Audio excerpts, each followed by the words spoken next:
नमस्कार मंडळी, आज मी तुम्हाला कैरीपासून ना अशी एक रेसिपी दाखवणार आहे, जी फक्त कुकरच्या 3 शिटीमध्ये तयार होणार आहे आणि वर्षभर टिकणारी आहे. मुलांनाही प्रचंड आवडेल अशी ही रेसिपी आहे. तर आपण ही रेसिपी कशी केली आहे, चला आपण बघूया. तर मी आधी हिरवीगार अशी कैरी घेतली. ती चांगली आपण स्वच्छ धुवून घ्यायची आहे. धुवून झाल्यानंतर आपल्याला त्याची वरची सालं काढून घ्यायची आहे.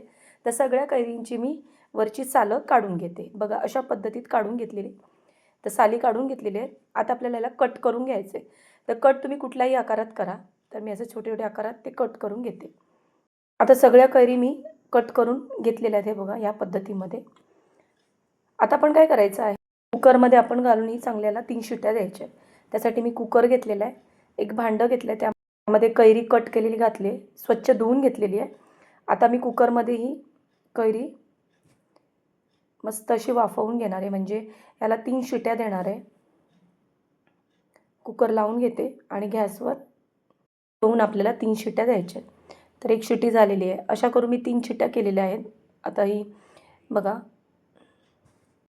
तर आता कुकरच्या 3 शिट्ट्या झालेल्या आहेत. थंड करून घ्यायचं आहे कुकर. त्यानंतर आपल्याला कुकर ओपन करायचा आहे बघा.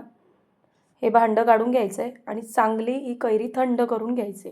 ताट घेतले पसरट, त्यामध्ये आपल्याला ही कैरी सगळी घालून घ्यायची आणि थंड करून घ्यायची आहे. तर चांगली बऱ्यापैकी ही कैरी चांगली शिजलेली आहे बघा. आता ह्यामध्ये आपल्याला साखर घालायची आहे, आपल्या आवडीप्रमाणे घालायची. जर तुम्हाला अंदाज कळत नसेल तर तुम्ही काय करायचे, ही कैरी आहे ना जी मोजून घ्यायची वाटीच्या मापाने, साखर घ्यायची. साखर त्याच्यामध्ये मिक्स करून घ्यायची आहे हे बघा.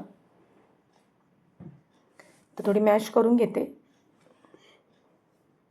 तर आपल्याला परत गॅसचा वापर करायचा नाही आहे. आता आपण ह्याच्यामध्ये काय करायचं आहे, चवीपुरतं मीठ घातलेलं आहे आणि ह्यामध्ये काळं मीठसुद्धा घातलेलं आहे मी.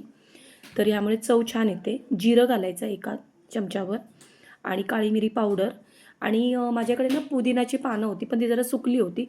तुमच्याकडे जर फ्रेश असेल ना तर नक्की घाला, खूप छान स्वाद येतो आणि खूप छान लागते. तर माझ्याकडे जेवढी होती तेवढी मी घातलेली आहे. माझ्याकडे पुदिना असेल तर तुम्ही अशी अर्धी वाटीभरसुद्धा सुद्धा फ्रेश असे घाला, मस्त कलर छान येतो. आता यामध्ये मी थोडासा फूड कलर पण घातलेला आहे, हिरवा कलरचा. आता हे आपल्याला मिक्सरमध्ये आपल्याला फिरवून घ्यायचं आहे. तर आता मी हे मिक्सरला एकदा फिरवून घेते आणि बारीक याची पेस्ट तयार करून घ्यायची आपल्याला. हे बघा करून घेतलं आहे. आता मी काय करणार आहे, खाली असं एक छोटंसं पातेलं घ्यायचं, त्यामध्ये वरती एक चाळणी ठेवायची, ज्यामध्ये मी पुरण वगैरे पुरणपोळीचं जे करते ती चाळण घेतलेली आहे. त्यामध्ये हा गर घालायचा आहे आणि हाच गर आहे तो चाळून म्हणजे असं गाळून घ्यायचा. असं आपण हे मिक्सरला फिरवताना यामध्ये पुदिन्याची पानं, जिरं वगैरे असं घातलेलं आहे. तर ते जर काही राहिले तर ह्या चाळणीमध्ये सगळं व्यवस्थित चांगले गाळून निघतात आणि जो कैरीचे पण थोडेफार दोरे वगैरे असेल ते निघून जातात. तर झालेलं आहे बघा. आता एक मी मोठं असं पसरट ताट घेतलेलं आहे. तर त्याला मी तेल वगैरे काही लावलं नाही, कारण आपल्याला हे चांगलं उन्हात असं वाळवून घ्यायचं आहे. किंवा तुम्ही खरं तर उन्हामध्ये हे लवकर होतं आणि जर तुम्ही पंख्याच्या खाली केला तर त्याला 2-3 दिवस लागू शकतं, कारण आपण ह्याला नंतर परत गॅसवर व्यवस्थित असं गरम केलेलं नाही. एकदाच आपण कुकरच्या शिटीमध्ये केलेलं आहे. त्यामुळे ह्याला चांगलं असं आता ऊन दिलं ना की मस्त ही रेसिपी 1-2 दिवसात तयार होते. आणि आत्ता मस्त असं ऊन पण आहे भरपूर. तर अशी ही कैरीची पोळी तयार करा आणि त्याचे वेगवेगळ्या प्रकारचे तुम्ही आकार देऊन तुम्ही म्हणजे मुलंसुद्धा ते आवडीने खातात. तर अशा पद्धतीत तुम्ही पोळ्या तयार करा. हे बघा आता मी याला 2 दिवस होऊन देते. तर होऊन दिलेलं आहे चांगलं. आता आपण ना एकदा पहिल्या सुरीने व्यवस्थित बाजूनी व्यवस्थित आपण हे सगळं काढू, कारण आपण याला तेल वगैरे लावलं नाही आहे. नाहीतर तेल लावल्यामुळे काय होतं माहिती, नंतर त्याला वास येतो. त्यामुळे मी याला तेल वगैरे अजिबात लावलेलं नाही. ह्या पोळ्यांना ना मी जरा आकार देणार आहे, म्हणजे मुलं आवडीने खातील.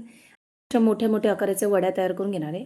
आधी मी कट करून घेते, मग तुम्हाला मी ह्या वड्या काढून दाखवते मस्त अशा. आणि मी ह्या वड्या एकदम पातळ केलेल्या आहेत. तुम्ही पाहिजे थोड्याशा जाड करू शकतात, तर त्याला सुकायला जरा 2-3 दिवस जास्त लागू शकतात. तर आता मी ह्या बघा वड्या कट करून घेतल्या आहेत आणि मस्त अशा आंबट चिंबट आहेत. ह्यामध्ये मी काळं मीठसुद्धा घातलं आहे, तिखटपणा पण आहे कारण काळी मिरी पावडर घातलेली आहे, जिरं घातलं आहे, त्यामुळे मस्त असा टेस्ट येतो ह्या पोळीला. अशा ह्या सगळ्या वड्या मी कट करून घेते. बघा मस्त अशा झालेल्या आहेत वड्या.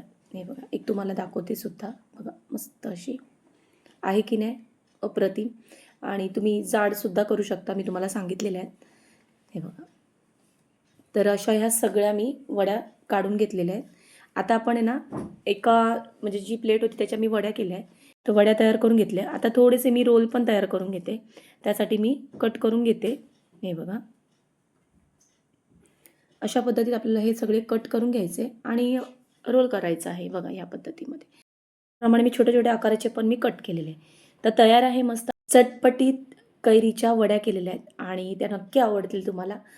आजची रेसिपी तुम्हाला कशी वाटली ही मला नक्की कमेंटमध्ये सांगा. तुमच्या कमेंटमुळेच मला कळणार की ही रेसिपी कशी झाली आहे ती. आवडली असेल ही रेसिपी तर नक्की मालवणी ज्योती किचनला सबस्क्राईब करा, लाईक करा आणि शेअरसुद्धा करा. आणि हा पूर्ण व्हिडिओ तुम्ही माझा बघितल्याबद्दल तुमचे धन्यवाद. असेच माझे नवनवीन व्हिडिओ तुम्ही पाहत राहा. चला आपण भेटूया अशाच नवनवीन रेसिपीमध्ये. धन्यवाद.